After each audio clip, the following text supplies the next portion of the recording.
আমার সকল বন্ধুদের নমস্কার। আশা করি সবাই ভালো আছো। আমিও ভালো আছি। আজকে গীতার ভাগবত পাঠই করব। আজকে সাংখ্যযোগ থেকে আজকে 17 নম্বর শ্লোকটি পড়ব এবং তার ব্যাখ্যাস্বরূপ আমাদের জীবনের সঙ্গে যে মিল পাই আমরা সেই কথাই আলোচনা করব। তার আগে আমরা নমস্কার করি।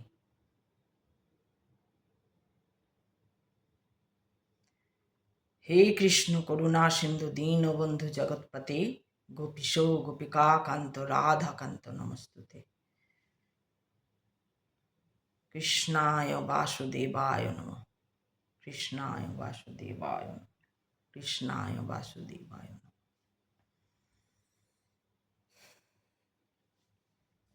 अविनाशी तु तद्विद्धि येन सर्वमिदं ततं विनाशं ব্যয়স্য ন কশ্চিৎ কর্তুমর্হতি।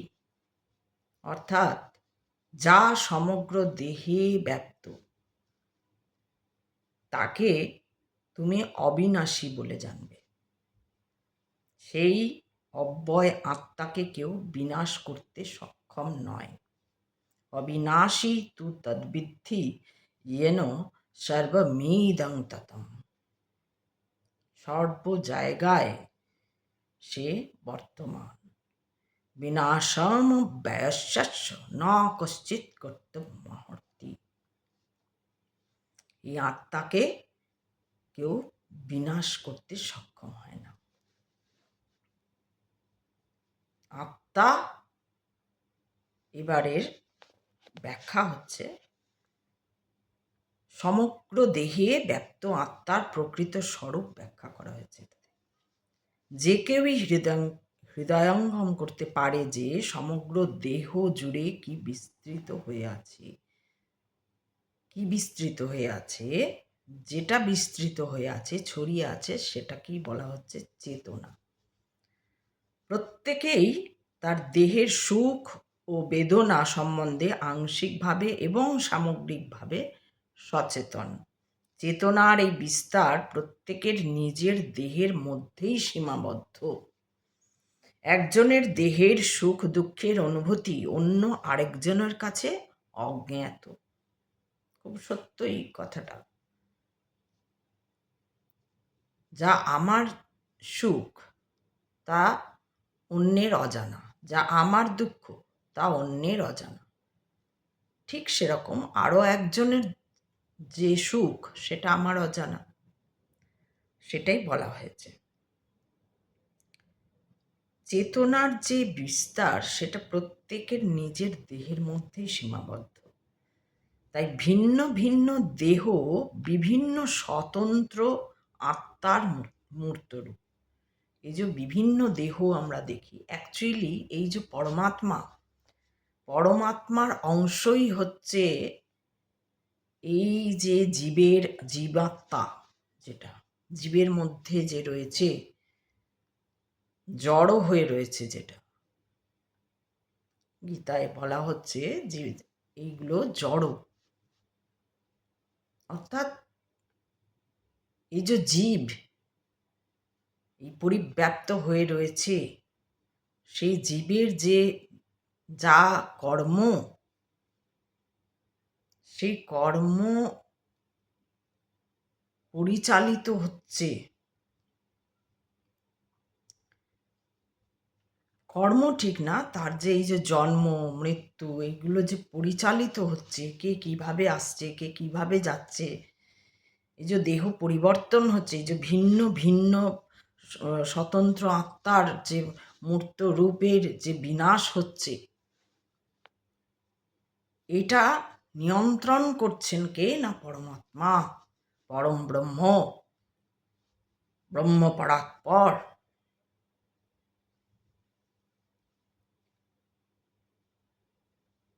এবং স্বতন্ত্র চেতনার মাধ্যমে আত্মার উপস্থিতির লক্ষণ দৃষ্ট হয়। এই আত্মার আয়তন কেশাগ্রের 10,000 ভাগের 1 ভাগের সমান বলে বর্ণনা করা হয়েছে। মানে কেশাগ্র, কেশের যে অগ্রভাগ, চুলের যে অগ্রভাগ, আত্মা কত কত সূক্ষ্ম সেটা বোঝানোর জন্য বলা হয়েছে।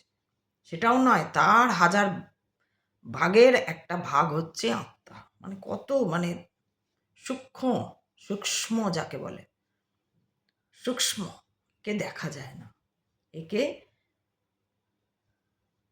কারণ পরমাত্মারই তো অংশ। তাই এই যে জীবাত্মার মধ্যে যে পরমাত্মার অংশ হয়ে আমরা রয়েছি, তার দ্বারা পরিচালিত হচ্ছি, এইটিকে মানতে হবে। এইটিকে মেনে যদি চলি, এই যে কালকেই আমি যে বললাম বা আগেও বলেছি যে রাজস্থানের মহিলারা যেভাবে ঘড়া মাথার উপরে নিয়ে চলে, কিন্তু তাদের মন থাকে ওই জল যেন পড়ে না যায়। অর্থাৎ ঈশ্বরে মন ওইভাবে রাখতে হবে, অর্থাৎ মেনে নিতে মানে মেনে নিতেই হবে তোমাকে যে তিনি পরিচালনা করছেন। বা সেইটি মেনে নিয়ে যখন তুমি এই দেহ দ্বারা তোমার যা কর্ম হবে তা পবিত্র হবে। আর যেই এই কর্ম, তাহলে তুমি যা করবে তখন সেইটি পবিত্র হয়ে গেলে, তোমার কর্ম যদি পবিত্র হয়ে যায়, সেটাই হচ্ছে ভক্তি।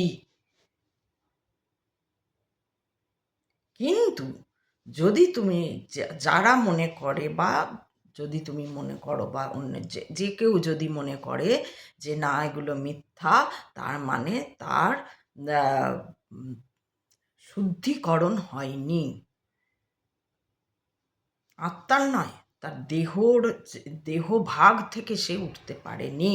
দেহ ভাগ থেকে উঠতে পারা, যারা দেহ থেকে একটু উপরে উঠবার চিন্তা করেছে, যেমন আমরা দেহ থেকে একটু ওপরে ওঠার চিন্তা করেছি, কোয়েশ্চেন করেছি, কি আছে, কোথা থেকে এসেছি, আসল কাজ কি, এই যে কোয়েশ্চেন এবং সেটার পিছনে যে খোঁজার যে অনুসন্ধিৎসু আমাদের মতি, এই যে চেষ্টা,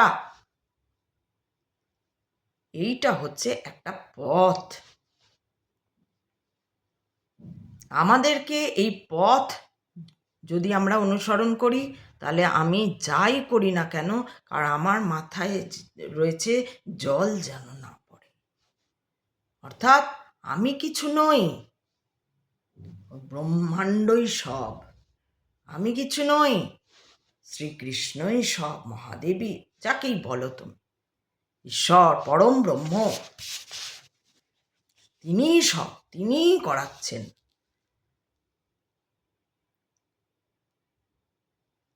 তাই যদি আমি সেই পথটা যেতে শুরু করি, তাহলে আমি সুখ দুঃখ আমার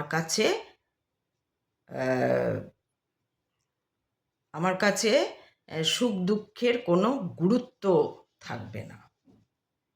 কারণ আমি তখন জেনে যাব যে জীবন, যে এই যে জীবন, এই যে আত্মায় দেহ, যে দেহ ভর করা, আত্মার উপর যে দেহ বানানো রয়েছে, দেহ নির্মিত হয়ে রয়েছে, সেই দেহের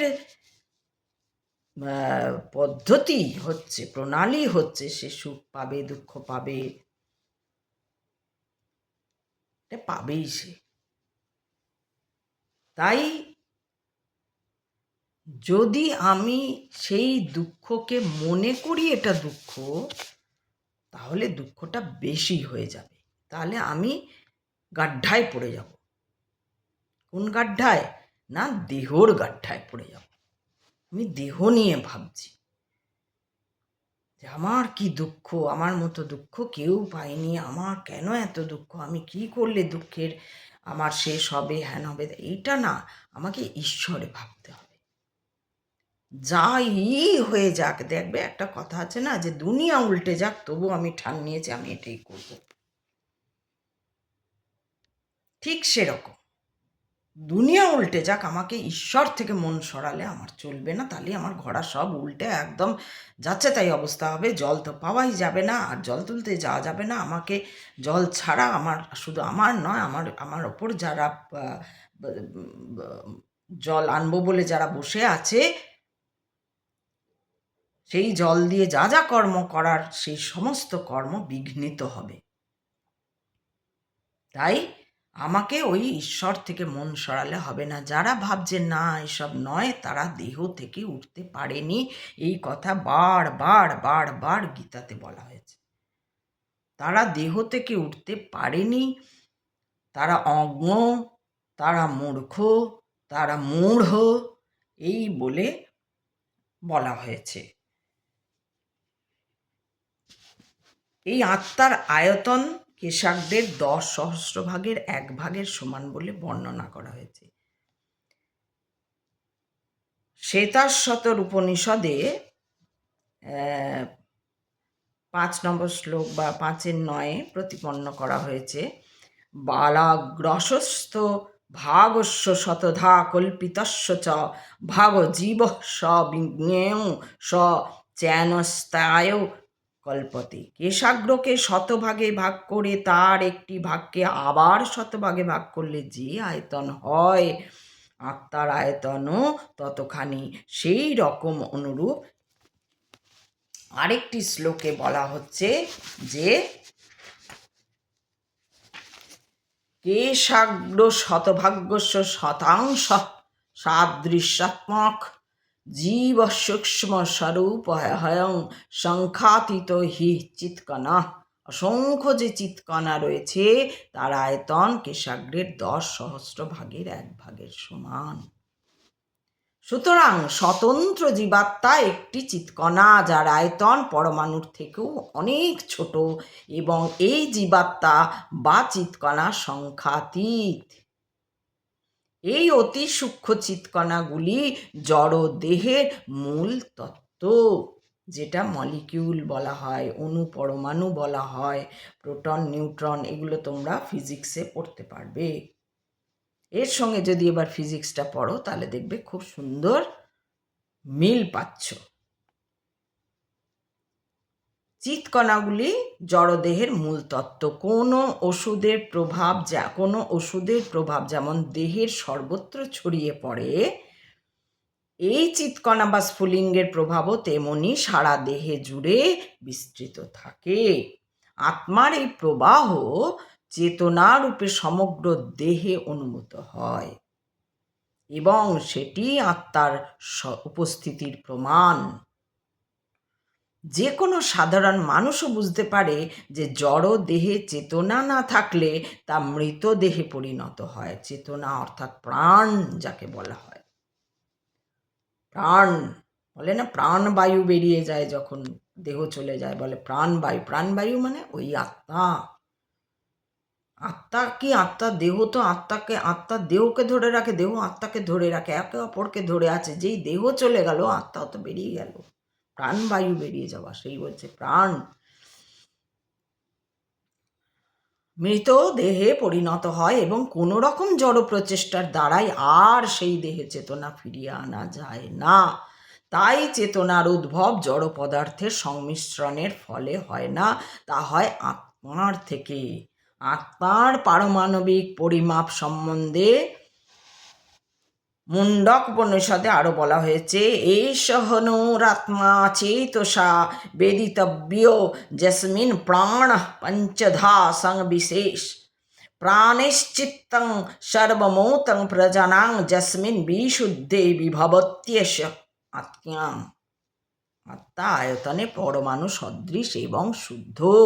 বুদ্ধিমত্তার দ্বারা তাকে অনুভব করা যায়, শুদ্ধ বুদ্ধিমত্তার দ্বারা। অর্থাৎ যতক্ষণ না তুমি ওই কৃষ্ণে মন দিয়েছ, ওই ব্রহ্মতে মন দিয়েছ, ওই ব্রহ্মকে দেখার চেষ্টা করছো, যতক্ষণ না তুমি দেহ থেকে উঠছ, ততক্ষণ তুমি এর দিশা পাবে না।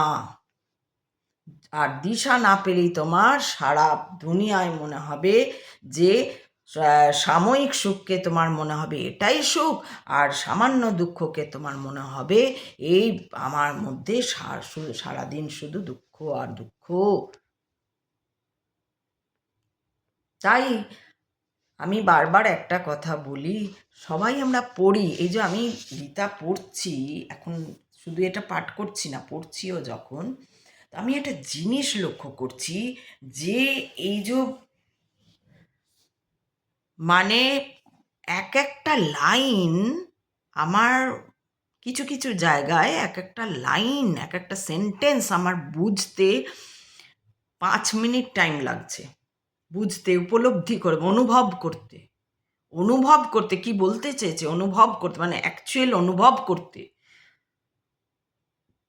তবে গিয়ে আমি বুঝতে পারছি, মানে ওটাকে আমাকে নিজের সঙ্গে রিলেট করতে হচ্ছে। আমি আমার জ্ঞান চক্ষু খোলার পর, অর্থাৎ আমি যতক্ষণে বুঝতে পেরেছি আমি কোথায় কি কেন ইত্যাদি, তখন থেকে শুরু করে যা যা ঘটেছে বা ঘটছে এখনো, সেইগুলোর উপর ভিত্তি করে সেইগুলোকে দেখতে দেখতে আমি যাচ্ছি, আর তার সঙ্গে মেলাতে মেলাতে যখন যাচ্ছি 5 মিনিট সময় লাগছে একটা সেন্টেন্স অনুভব করতে।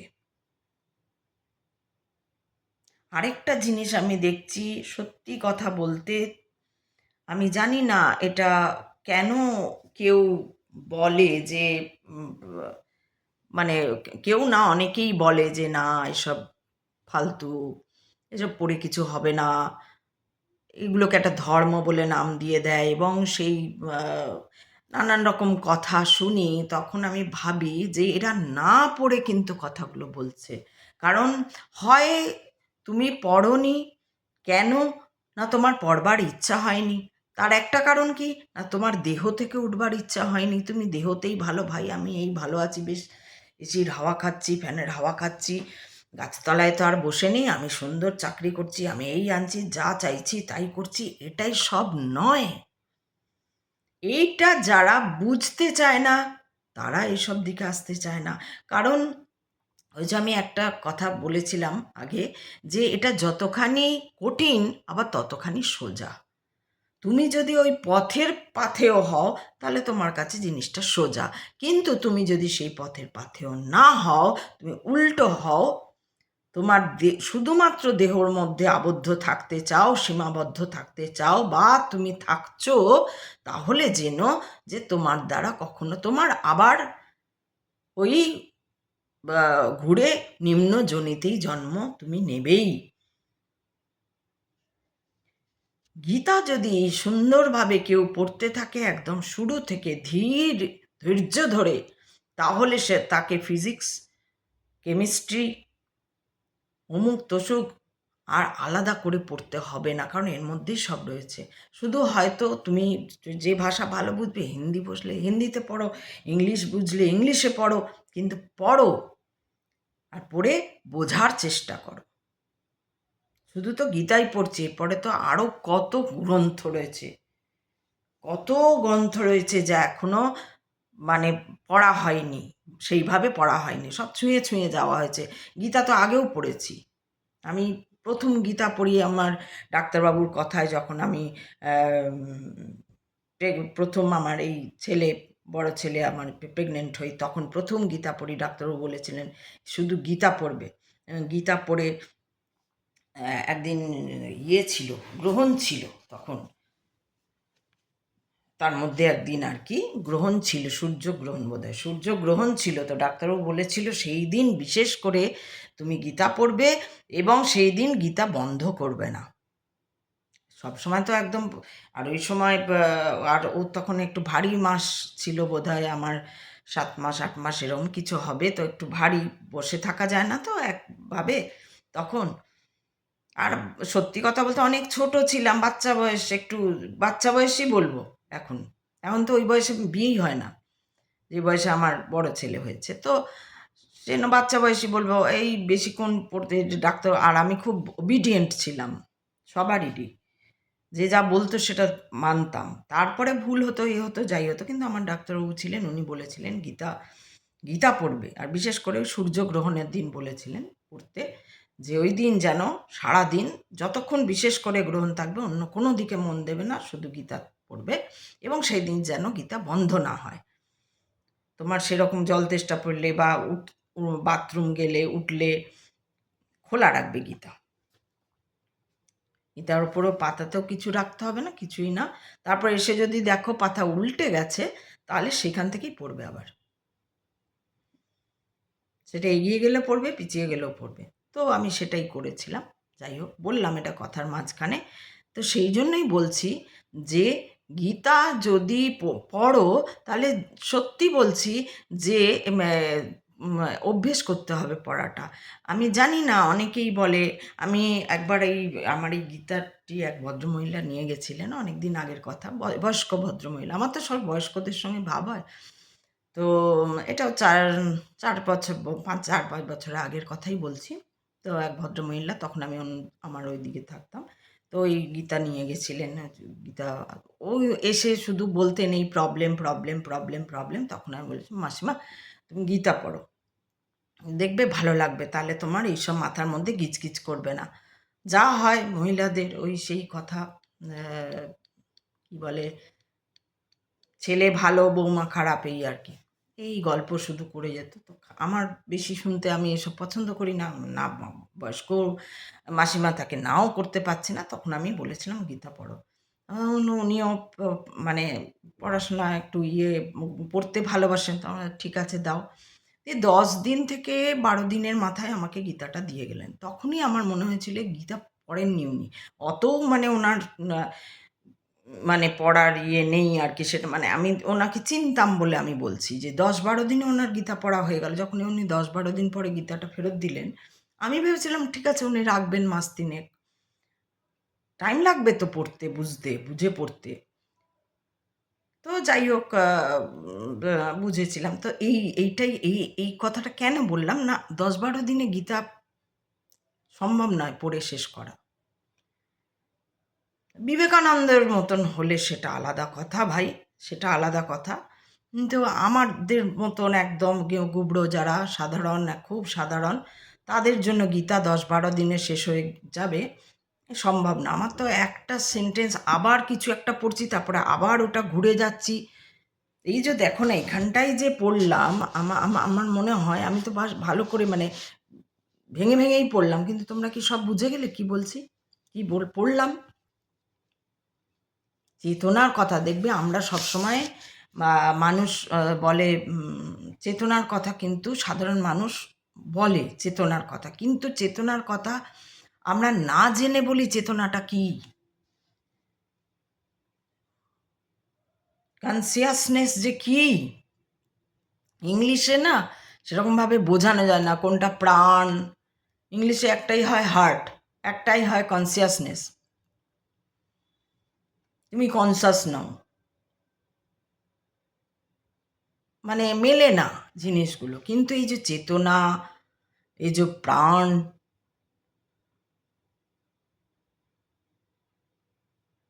চেতনা মানেও যে আবার প্রাণ, প্রাণ মানেও যে চেতনা তাও নয়। প্রাণ মানে যদি তুমি বলতে পারো যে ওই আত্মা, আবার আত্মা মানে চেতন। খুব অদ্ভুত, কিন্তু মনে হবে একই, কিন্তু এক নয়, কোনোটা এক নয়। এক চুল এদিক ওদিক, এদিক ওদিক হওয়া মানে অনেকটা ব্যাপার। যদি তা না হতো তাহলে তো আমরা সবাই ওই চেতনে থাকতাম, তাহলে আমরা সবাই ওই একদম পরমাত্মাকে চিনে যেতাম, একভাবে এক ইয়েতে চিনে যেতাম, নিমেষে চিনে যেতাম।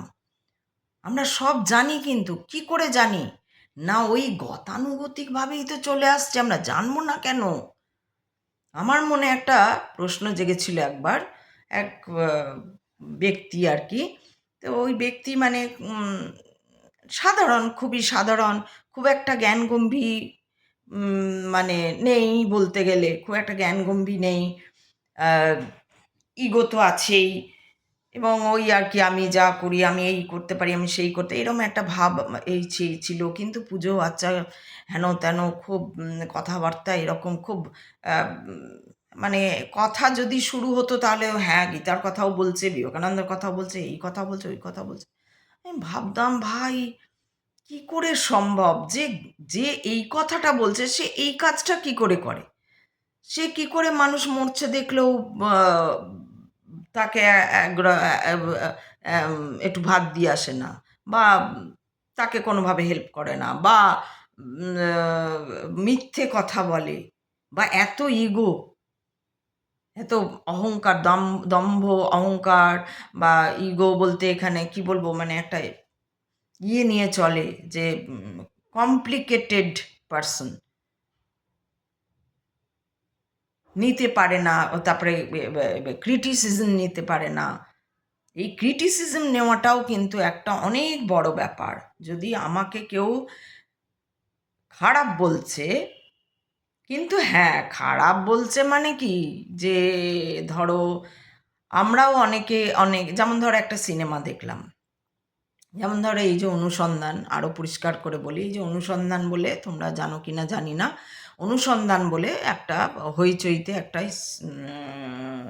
সিরিজ বেরিয়েছে। তো যেহেতু আমি এর আগে আমি গৃহপ্রবেশ বলে একটা দেখলাম, ওটা ইন্দ্রদীপ মুখার্জি না কি যেন, দাশগুপ্ত বা কিছু হবে, তার পরিচালনায় দেখলাম, কৌশিক গাঙ্গুলি ছিলেন, ভালোই লাগলো। জিতু কামাল ছিলেন, আর মেয়েটা শুভশ্রী ছিল। যদিও শুভশ্রীকে আমি তো দেখিনি কোনো দিন অ্যাক্টিং, তবে দেখলাম যে ওই ইন্দু ভাতের হোটেল একটা দেখতে গেছিলাম, ওটা ভালো লাগেনি, তাই সরিয়ে দিয়েছিলাম। তারপরে এটাতে দেখলাম মেয়েটা তো মোটামুটি খারাপ অভিনয় করেনি, তবে হ্যাঁ একটু যে দিকটা খারাপ হয়ে গেছে সেটা ডাইরেক্টরের জন্য হয়েছে। ওকে যদি বলা হতো তুমি এমনি করে না এমনি করে কথা বলো, তাহলে ঠিক হতো। তো ও আছে, খুব একটা খারাপ করেনি, ঠিক আছে চলো, ওর ক্যারেক্টারটা ওর সঙ্গে যাচ্ছে, তো ভালো লেগেছিল মোটামুটি। বাংলা তো ভালো লাগে না, বাংলা ভালো হয় না, এইখানটা ক্রিটিসিজম, বাংলা ভালো হয় না, তো ভালো কি করে বলবো? এবার আমি বলছি ভালো হয় না, উদো লোক বলছে হ্যাঁ খুব ভালো, যাই কিছু বেড়েছে দারুণ হয়েছে, খুব সুন্দর হয়েছে, ওরে বাপরে দারুণ হয়েছে, এই হয়েছে সেই হয়েছে।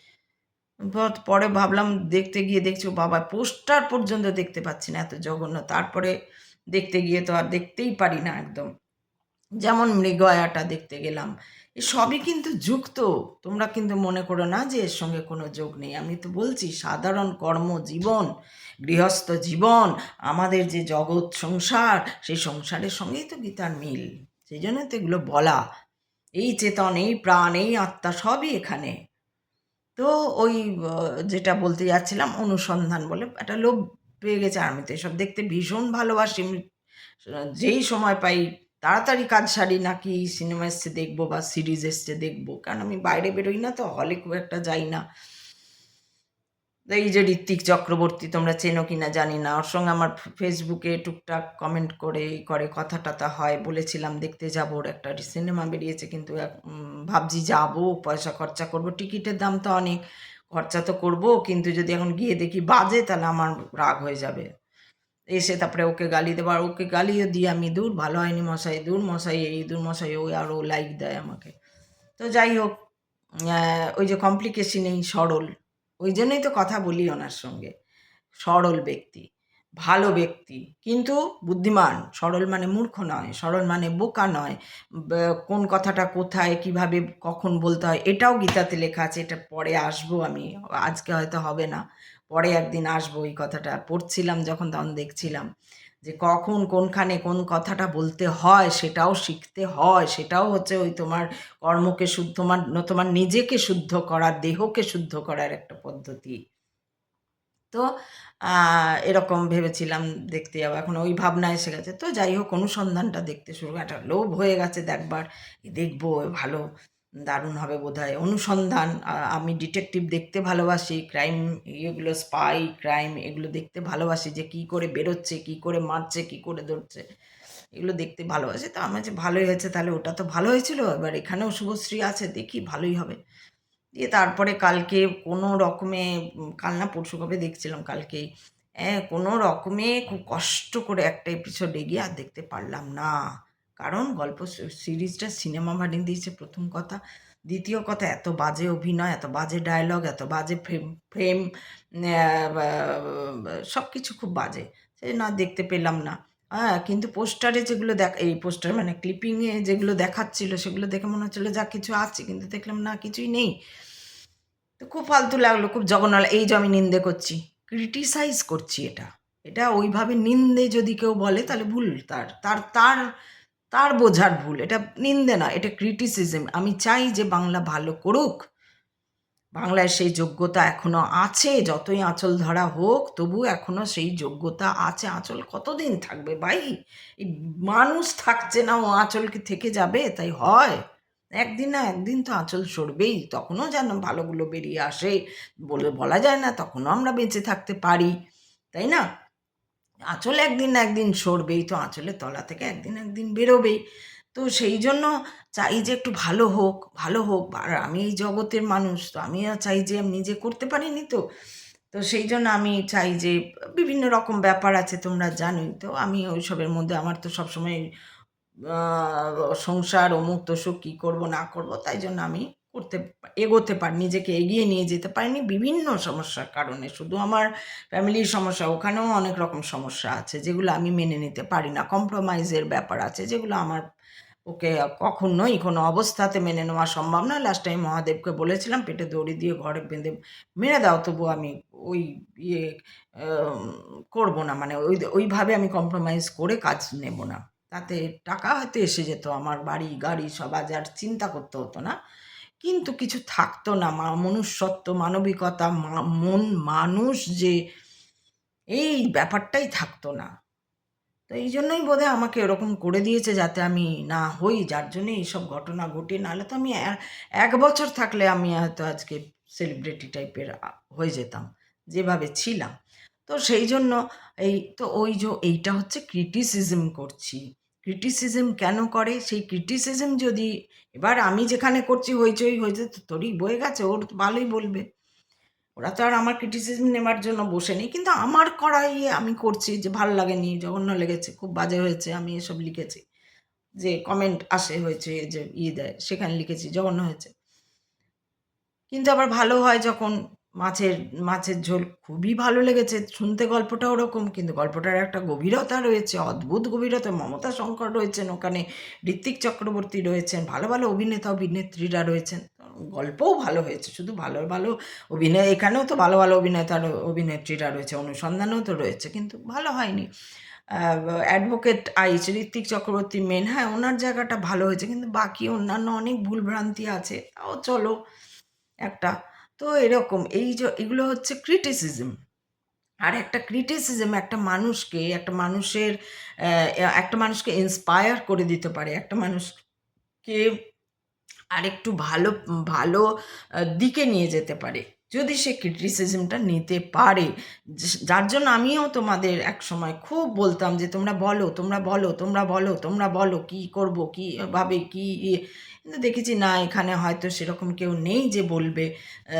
ওই তো ন্যাড়া হয়েছেন কেন, এই তো প্রশ্ন থাকে। তো তারা কি, তাদের কাছ থেকে আমি কি এক্সপেক্ট করব যে তারা বলবে? আবার যারা বলার, ফোনে অনেকে বলে, নিজের লোকরা যারা দেখে ফোনে বলে, সেখান থেকেও শিখি আমি, সেখান থেকেও ওইটাও ক্রিটিসিজম হয় যে না তুমি এইভাবে হচ্ছে, ওইভাবে হচ্ছে, তো সেটাও হয়। তো এই ক্রিটিসিজম নেওয়াটা কিন্তু খুবই একটা বড় ব্যাপার। ক্রিটিসিজম যদি কেউ নিতে জানে, যেমন এই যে অর্জুনকে তো কৃষ্ণ এটা বলেনি যে বাবু সোনা তুমি কি ভালো যুদ্ধ করো, তুমি কেন করবে না যুদ্ধ, এরকম তো বলেনি। বলেছিল এরকম করে তোমাকে যুদ্ধ করতেই হবে, তুমি যুদ্ধ করো বা না করো, ওরা মরবেই। তুমি যুদ্ধ করে তুমি বলছো ওরা মরে যাবে, আমি কি করবো? ওরা এমনিও মরবে, তুমি যুদ্ধ না করলে তুমি চলে যাও বাড়ি, এইরকম করে বলেছিল। তুমি বলেনি বাবু সোনা তুমি যুদ্ধটা করে নাও, ওই ইয়ের মতন, সত্যজিৎ রায়ের ওই সিনেমাটা মনে আছে? না বাবু আমার বলছে, জহর রায় বলছে ইয়েকে, জটায়ু শুন্ডির রাজা ওকে হচ্ছে, ওকে বলছে বাবু সোনা যুদ্ধটা করে নাও তুমি, ওটা আর কি। তো ওরকম করে তো শ্রীকৃষ্ণ অর্জুনকে বলেনি, ইন্সপায়ার করার জন্য, তাকে জাগানোর জন্য, তাকে তো কেন করবে না, তোমাকে করতে হবে, তুমি কি দেখছো, এই দেখো এই হচ্ছে, ওই দেখো এই হচ্ছে, এই দেখো ও তোমাকে এই বলেছিল, ওই দেখো এই তোমাকে ওই বলেছিল, ওই দেখো এটা হচ্ছে, সে এইরকম করে বলেছিল। তো সেই জন্য ক্রিটিসিজম যে নিতে পারবে, সে নিজের জীবন কে শুদ্ধ করার একটা সুযোগ পাবে।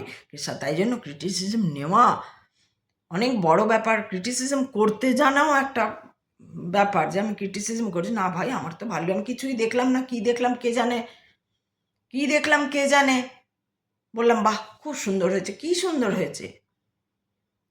আমার তো তারপরে মৃগয়া দেখার পর আর ওই ঋত্বিক চক্রবর্তীর সঙ্গে ফেসবুকেই কথা হয়নি, নাহলে আমি বলতাম যে আপনি একদিন দেখা করুন, আর এমন একটা জায়গায় দেখা করুন যেখানে মৃগয়াটা দেখতে পারি, তাহলে আপনাকে ধরে ধরে আমি ভুলগুলো বলে দিতাম যে কোন জায়গাটার জন্য এই জিনিসটা আরও ভালো হতে পারতো, যেটা আরও ভালো না হয় খুব বাজে লেগেছে কিছু কিছু জায়গায়। তাহলে আপনারা বুঝতে, কিন্তু ওকে বলেও তো লাভ নেই, ও তো অ্যাক্টার, ওর পয়সা চাই, তাই জন্য ওকে যেভাবে অ্যাক্টিং করতে ডাকবে ও চলে যাবে।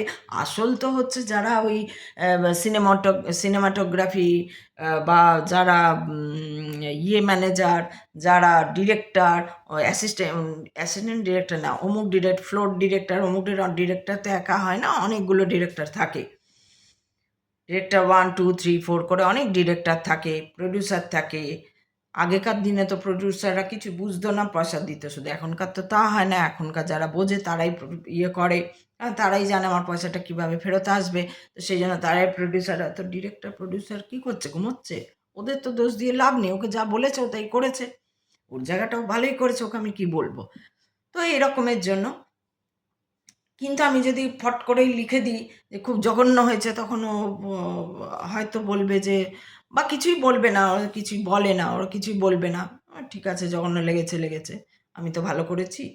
তো সেই জন্য মনে হয় যে বুঝিয়ে বলি যে কেন হচ্ছে না ভালো বাংলার সিনেমা বা সিরিজগুলো, কেন ভালো হচ্ছে না। না, যারা বানাচ্ছে তারা শুধুমাত্র ওই নিজেদের টাকার কথা ভাবছে। যারা বানাচ্ছে তারা একটা জানে, একটা মাথায় দর্শকদের রেখে দিয়েছে যে শুধু এরা তো কিছু বোঝে না, এদের জন্য বানিয়ে দাও যা খুশি, সবেতেই ভালো বলবে, তাই বলেও লোকে। আমাদের মতো কজন আছে যে খুঁটিয়ে দেখে? একটা বাংলার পোস্টার দেখলেই দেখতে ইচ্ছে করে না, পোস্টারগুলো দেখলে। সেখানে দ্য ফ্রিল্যান্সার দেখো, জেসন বর্ন দেখো, ডেভিল দেখো, আরও অনেক আছে, আমার নাম মনে পড়ে না, আরও অনেক যেগুলো আমরা দেখি। এই ব্রেকিং ব্যাড দেখো, বাপরে কি অভিনয়! কে বলবে একটা 50 বছর লোকের সঙ্গে একটা 25 বছরের ছেলে বাপ বেটার মতন সুন্দর অভিনয় করে যাচ্ছে, ঝগড়া করছে, কে বলবে ওরা দুজন অভিনেতা? মনে হচ্ছে সত্যি বাপ বেটার মতন বোধহয়। আসল মানে সিনেমাতেও, সিরিজেও ওরা বাপ বেটা নয়, সিরিজেও ওরা দুজনকে পেয়েছে কাজের জন্য, কাজে লাগা, কিন্তু কোথায় যে একটা বন্ধুত্ব তৈরি হয়ে গেল, এই যে বিল্ড আপ করা একটা জিনিস, এটা কোত্থেকে আসবে? না ক্রিয়েটিভিটি যার মধ্যে আছে সে ওই চোখে দেখবে, সে তারই আসবে মাথায় ওগুলো। যাদের মধ্যে ক্রিয়েটিভিটি নেই, যাদের মধ্যে সেই যার কি বলবো, কৃষ্ণ যাদের সহায় নয়, তাদের ক্রিয়েটিভিটি নেই। কৃষ্ণ তো স্বয়ং ক্রিয়েটার, বিষ্ণু নারায়ণ, ইয়েকে আমাদের কি বলে, ব্রহ্মা, আরে আমাদের বিশ্বকর্মাকে সৃষ্টি করলো, যাও গিয়ে তুমি অমুক বানাও, তসুক বানাও, এই করো, ক্রিয়েটার। ও তো একাধারে কেন ওকে পরমাত্মা বলা হয়? ও তো সব জানে, সর্বজ্ঞ বলা হয়, সর্বজ্ঞানী বলা হয়, সব জানে, সর্বং স্বাহা বলা হয়। কেন? সব জানে বলে। তো ও তো ক্রিয়েটার। তো তুমি যদি একটা এই যে মহাদেব যে নটরাজ বলা হয়, নৃত্যের অধিকর্তা, সঙ্গীতের অধিকর্তা, মহাদেবকে বলা হয়। তাহলে তুমি যখন গান গাইবে তখন যদি ওই মহাদেবের কথা মনে করো, যে তাকে শোনাচ্ছি, দেখো তো আমারটা ঠিক হচ্ছে কিনা। তুমি যখন ওই যে শ্যামকে উদ্দেশ্য করে, রাধাকে উদ্দেশ্য করে গাইবে, তখন সত্যি করে যখন ওদের পায়ে চরণে মনে করবে যে শোনো তোমরা আমার গান, তখন গান তোমার আলাদাই হবে। গানই তোমাকে টেনে নিয়ে যাবে কোথায়। তুমি একটা কবিতা করবে, সেটাই তোমাকে টেনে নিয়ে যাবে কোথায়। তুমি একটা লিখতে শুরু করবে, সেই লেখাই তোমাকে টেনে, ক্রিয়েটিভিটি, এগুলোই তো ক্রিয়েটিভিটি। কিন্তু তুমি শুধু আমি খাবো, আমি পড়বো, আমি কি চাকরি করব, আমার কত আমি গাড়ি কিনবো, বাড়ি কিনবো, কি করব, ছেলে কি করছে, মেয়ে কি করছে, বাংলার পাঠালাম, ওই করালাম, তাই করালাম। তুমি দেহতে আটকে আছো। কোথায় তোমার ক্রিয়েটিভিটি, কোথায় তোমার কোথায় তোমার সেই। কোনো রকমে কাজ করতে গেছো, অফিসে কাজ করে চলে আসছো, তুমি নিজেই জানো না তোমার মধ্যে কি আছে। সেটার জন্যই তো বলা হচ্ছে যে খুঁজতে থাকো, অনুসন্ধান করতে থাকো, চেতনাকে জাগাও। এই তো বলা হচ্ছে, চেতনাকে দেখো। দেখতে হবে। কিভাবে দেখবে না, আগে তো তোমাকে ফোকাসড, তারপরে তোমাকে কোথায় ফোকাস করবে না, কৃষ্ণে ফোকাস করবে, শ্যাম সুন্দরে ফোকাস করবে, মহাদেবে ফোকাস করবে, হনুমানজিতে ফোকাস করবে। তবে গিয়ে আস্তে আস্তে আস্তে আস্তে তুমি আপনিই সব তুমি দেখতে পাবে, শুনতে পাবে, জানতে পাবে সূক্ষ্ম কি, বৃহৎ কি। তো সেইটাই এখানে বলা হয়েছে যে এইগুলোর এই জন্য বললাম। আচ্ছা, তারপরে বলা হয়েছে যে হঠযোগের প্রকৃত উদ্দেশ্য হচ্ছে বিভিন্ন আসন প্রণালী অভ্যেস করার মাধ্যমে জড় পরিবেশের বন্ধন থেকে ক্ষুদ্রাতি ক্ষুদ্র আত্মাকে মুক্ত করার জন্য আত্মার চারিদিকে পরিবেষ্টিত পঞ্চবিধ বায়ুকে নিয়ন্ত্রণ করা, কোনো রকম জড় জাগতিক উদ্দেশ্য সাধন করার জন্য নয়। কিন্তু কি করে মানুষ ওই যে হঠযোগ করে, এই যোগ করে, এটা আমি আরেকটা ভিডিওতে বলেছিলাম। কিছু তন্ত্র সাধক, কিছু এমনি সাধু, তারা কি করে যোগা করতে করতে করতে করতে একটা সময় যে চক্র, যেটা আহুতি না কি চক্রটা এখানে, সেইটা যখন জাগ্রত হয়ে যায় তখন না অনেক কিছু দেখা যায়, অনেক কিছু দেখতে পাওয়া যায়। তুমি কি ভাবছো আমি ধরে নিতে পারবো, তুমি কি বলতে চাইছো, তুমি কি করছো, সব ধরে। একটা তো আসে যে একদম ইনবর্ন একটা পাওয়ার আসে, ইনবর্ন কারুর মধ্যে কিন্তু আসে, যেমন ধৃতরাষ্ট্র ইনবর্ন অন্ধ, সেটাও যেমন, সেইটা নিয়েও একদিন বলবো কথা। তো সেটা যেরকম ইনবর্ন কারুর মধ্যে ক্রিয়েটিভিটি চলে আসে, ছোটোর থেকেই দেখবে খুব ভালো আঁকতে জানে বা নাচতে জানে, নাচ করছে খুব ভালো, মন দিয়ে কিছু গান শুনছে, মন দিয়ে তবলা বাজাচ্ছে বা শুনছে, খুব ছোটোতে শোনে, আগে খুব মন দেখবে একদম মন দিয়ে শুনছে, অন্য কিছুতে ওর মন নেই, ওইটাই শুনছে খুব ছোটোর থেকে, 6 মাস 7 মাস তখন থেকে দেখবে অনেক বাচ্চা আছে শোনে। তার মানে কি ইনবর্ন ওর মধ্যে চলে এসছে ওটা। যেমন এই যে আমার বড় ছেলে খুব ছোটোবেলায়, খুব ছোটো, এই 6 মাস 7 মাস, তখন টিভি চালিয়ে দিতাম, যদি তবলা টবলা প্রোগ্রাম হতো মন দিয়ে শুনতে, আর ওকে বেশ ও তো খেতে চাইতো না, খাইয়ে দিতাম ওই ফাঁকে আমি চালিয়ে, দেখতাম মন দিয়ে শুনছে। তো সেই রকম হচ্ছে ইনবর্ন চলে এসছে ওটা। আবার কারুর পরে আসে, শিখতে শিখতে শিখতে শিখতে শুনতে শুনতে শুনতে শুনতে আসে। যার জন্য বলা, সবার তো আর ইনবর্ন সব কিছু হয় না। আমার তো আর ইনবর্ন, হয়তো আমি এই আধ্যাত্মিক পথে আসিনি, আমি শুনতে শুনতে, কিন্তু কিছু একটা ছিল যার জন্য ঈশ্বর হয়তো আমাকে ওই জাগতিক বা ইয়ের পথে নিয়ে যাননি, নাহলে তো সত্যি আজকে আমার খায় কে, এরকম অবস্থা হয়ে যেত। কিন্তু কেন, আমি অনেকবার ভেবেছি আরও একটা বছর মাত্র যদি ওই ইয়েতে থাকতাম, তাহলে আমার কোনো অসুবিধা থাকতো না। অসুবিধাটা আমি বড় করে দেখেছি, কিন্তু আমি কি পেলাম, সেইটাতে যদি আমি চলে যাই তাহলে দেখবো আমি যদি ওই পথে যেতাম তাহলে তো এটা পেতাম না। ওই যে ঠিক যেমন ধরো অর্জুন আর দুর্যোধনকে দাঁড় করিয়ে শ্রীকৃষ্ণ যখন জিজ্ঞেস করছে কে কি নেবে, আমার সেনা নেবে, নারায়ণী সেনা নেবে, না তুমি আমাকে নেবে, কোনটা নেবে? তখন দুর্যোধন বলছে না আমি সেনা নেব। দুর্যোধনকেই আগে চুজ করতে দেওয়া হয়েছে, ও বলছে না আমি সেনা নেব, আমি তোমার সেনা নেবো। বলছে আচ্ছা ঠিক আছে নাও। আর ওরা বলছে না আমরা তোমাকে নেব। তো চুজ করতে হবে, ঠিকটা চুজ করতে হবে, কারণ ওকে পাওয়া মানে তো সব পাওয়া। সেনা নিয়ে আমি কি করব? ওর সেনা নিয়ে আমি কি করবো? আমি যদি ঈশ্বরকেই পেয়ে যাই, ঈশ্বরকেই যদি আমি পেয়ে যাই, তাহলে আর আমি কি অন্য কিছু নিয়ে আমি কি করব? ওই তো আছে, ওই তো যুদ্ধ সামলে দেবে। ও থাকা মানে তো যুদ্ধ করুক, ওকে যুদ্ধ তো ওরকমভাবে করতে হবে না ঈশ্বরকে, পরমাত্মাকে, পরম ব্রহ্মকে। ও তোমাকে যেভাবে চালিয়ে নিয়ে যাবে, যেমন তোমরা দেখবে না গেম খেলে না, গেমটা খেলে কে? টিভির এপারে বসে তো খেলে সেই ব্যক্তিটি, সেই বাচ্চা, যে কোনো একটা ব্যক্তি পরিচালনা করে। সেই রকম তুমি যদি স্বয়ং ঈশ্বরই তোমার দিকে চলে আসে, তাহলে ওই তোমাকে নিয়ে যাবে, পরিচালনা করবে, রিমোট চালানো, এদিকে যাও ওদিকে যাও, এদিকে এই ধাক্কা লাগবে, এই অমুক লুকিয়ে আছে, এই দেখতে পাচ্ছে, এইসব করবে। তোমার তো আর অন্য কিছু দরকার নেই, ভাববারই দরকার নেই, ওই চালিয়ে নিয়ে ও তোমাকে বলে এটা বলো, এই ধাক্কা মারো, এখানে এই তীরটা মারো, এই কথাটা বলে দাও, এই কথাটা বলো না, এখন বলো না, পরে বলবে, 2 ঘন্টা পরে বলবে, একটু পরে বলবে, এখন এটা করে নাও।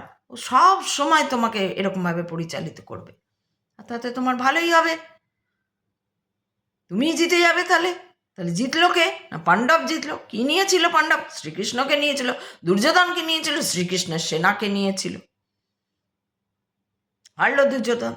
তো জীবনে চুজ করতে হবে, সঠিক সঠিক জিনিসটা চুজ করতে হবে, কোনটা কোথায় কখন কী অবস্থায় তোমার বলা উচিত বা করা উচিত, সেইটা ভাবতে হবে। যার জন্য আমি সেদিন বললাম, যদি তোমরা 25 থেকে 30-এর মধ্যে এখন সব সময় তোমরা গিয়ে মন্দিরে কাটাও, বা শুধু আমি ভক্ত, আমি এই পড়ছি ওই পড়ছি সেই পড়ছি এরকম বলেছি বলে একজন আবার চলেও গেছে, দেখলাম সাবস্ক্রিপশন, কী বলে, সাবস্ক্রিপশন বলে তো, সাবস্ক্রাইবার, সাবস্ক্রাইবার মানে এইসব বলতে বলতে ওইদিকে আর মনই নেই।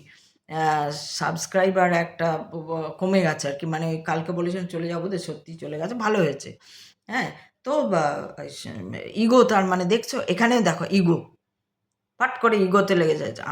আমি যদি আমাকে আমাকে যদি কেউ সেরকম ভালো কথা বলতেই থাকে, তারপরে যদি আমার কোনো কারণে সে দুঃখিত, আমি বলো আমি না বুঝতে পারিনি গো, ভুল হয়ে গেছে, তুমি কিছু মনে করো না, আমি আর কোনো দিন বলবো না, বা আমি আমার কাজের মধ্যে দিয়ে একটা সরি বলবো তাকে।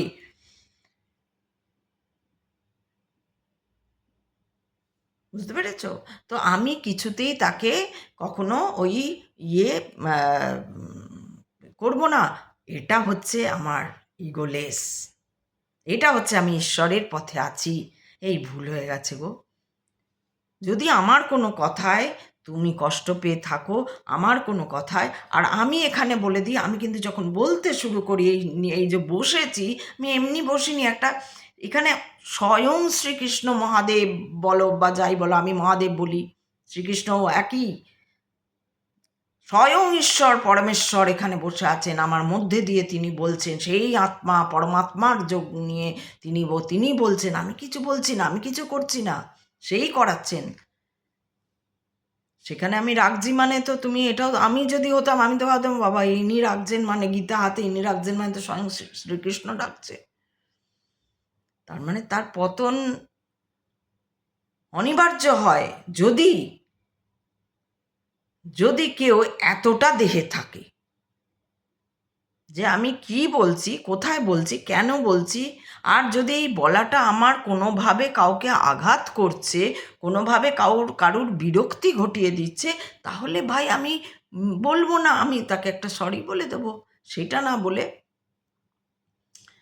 সে তার খারাপ লেগে গেল, মানে ইগোতে লেগে গেল, তার মানে সে দেহতেই আছে, সম্পূর্ণভাবে দেহতেই রয়েছে, জড়বস্তুতেই রয়েছে। দেহ তো জড়বস্তু, কাজ তো করাচ্ছে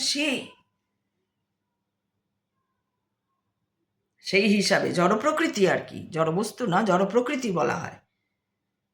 তো জড় প্রকৃতি কেন বলা হয় না? কাজ করাচ্ছে সে, যা কিছু চিন্তা ভাবনা অমুক তসুক আসছে, তাকে ঠিক পথে চালিত করা, আমি কি ভেবে এসছি নাকি যে আমি একদিন এই করব? আমার তো কাজ করছিলাম, এই করছিলাম, ওই করছিলাম, হঠাৎ করে একটা দুর্ঘটনার জন্য আমাকে কিছুদিন মানে থেমে থাকতে হলো, কাজ ছাড়তে হলো, এই করতে হলো, হ্যাঁ না, এইসব অনেক ঘটনা ঘটলো। ঘটনাগুলো এবার যখন তুমি ঘটনাগুলো কেন ঘটলো আমার সঙ্গে? না ঘটলেই পারতো। তখনই তুমি দেখবে, ও তার মানে যদি এই ঘটনাটা ঘটতো তাহলে আমি এই পথে যেতাম, আর যদি এই ঘটনাটা ঘটছে তাহলে আমি এই পথে চলে এসেছি। তাহলে নিশ্চয়ই আমার জন্য এটা দরকার। আবার গীতায় আসো, যা হচ্ছে তা ভালো, যা হয়েছে তা ভালোই হচ্ছে, যা হচ্ছে তা ভালোই হচ্ছে, যা হবে তাও ভালোই হবে। তো সেই জন্য ধৈর্য ধরতে হবে, সহনশীল হতে হবে। আর যদি তুমি গীতাকে সত্যি করে জীবনে উন্নত করতে পারো, অর্থাৎ উন্নীত করতে পারো, অর্থাৎ উন্নীত করা মানে জীবনে ফেলা, অর্থাৎ তুমি যদি করতে পারো তাহলে নিশ্চয়ই তোমার মঙ্গল হবেই। আজকে এইটুকু থাক, কাল আবার আসবো। সবাই ভালো থেকো, সুস্থ থেকো। হে কৃষ্ণ গোবিন্দ, হরে মুরারি, হে নাথ নারায়ণ, ভগবতে বাসুদেবায় নমঃ। ওম নমো ভগবতে বাসুদেবায় নমঃ। ওম নমো ভগবতে বাসুদেবায়। पार्वती पतये हर हर महादेव शिव शंभो।